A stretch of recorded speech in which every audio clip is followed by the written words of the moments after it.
brief history of the United States of America. Hi, boys and girls, ready to get started? Once upon a time, there were these people in Europe called pilgrims, and they were afraid of being persecuted.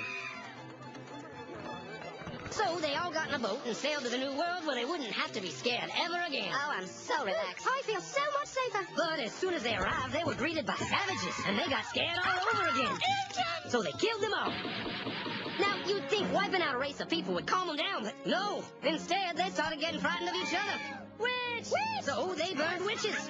In 1775, they started killing the British so they could be free. And it worked, but they still didn't feel safe. So they passed a Second Amendment which said every white man could keep his gun. I loves my gun. Loves my gun. Which brings us to the genius idea of slavery. You see, boys and girls, the white people back then were also afraid of doing any work. So they went to Africa, kidnapped thousands of black people, brought them back to America, and forced them to work very hard for no money.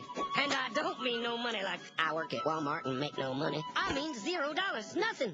Not a zip. Doing it that way made the USA the richest country in the world. So did having all that money and free help calm the white people down? No way. They got even more afraid. That's because after 200 years of slavery, the black people now outnumbered the white people in many parts of the South. Well, you can pretty much guess what came next. The slaves started rebelling. There were uprisings, and old masters' heads got chopped off. And when white people heard of this, they were freaking out and going, I want to live. Don't kill me, big black man. Well, just in the nick of time came Samuel Colt, who in 1836 invented the first weapon ever that could be fired over and over without having to reload. And all the southern whites were like, yeah! But it was too late. The North soon won the Civil War and the slaves were freed. Yep, they were free now to go chop all the old masters' heads off. And everybody was like, oh no, we're gonna die. But the freed slaves took no revenge. They just wanted to live in peace. But you couldn't convince the white people of this. So they formed the Ku Klux Klan. And in 1871, the same year the Klan became an illegal terrorist organization, another group was founded, the National Rifle Association. Soon politicians passed one of the first gun laws, making it illegal for any black person to own one.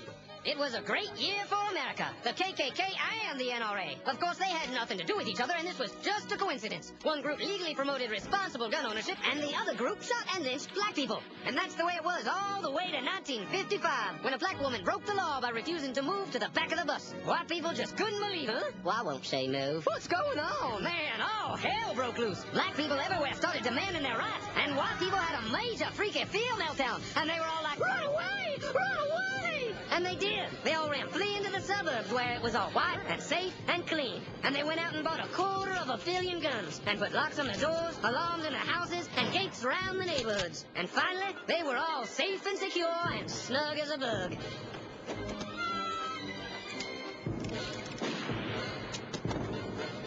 And everyone lived happily ever after.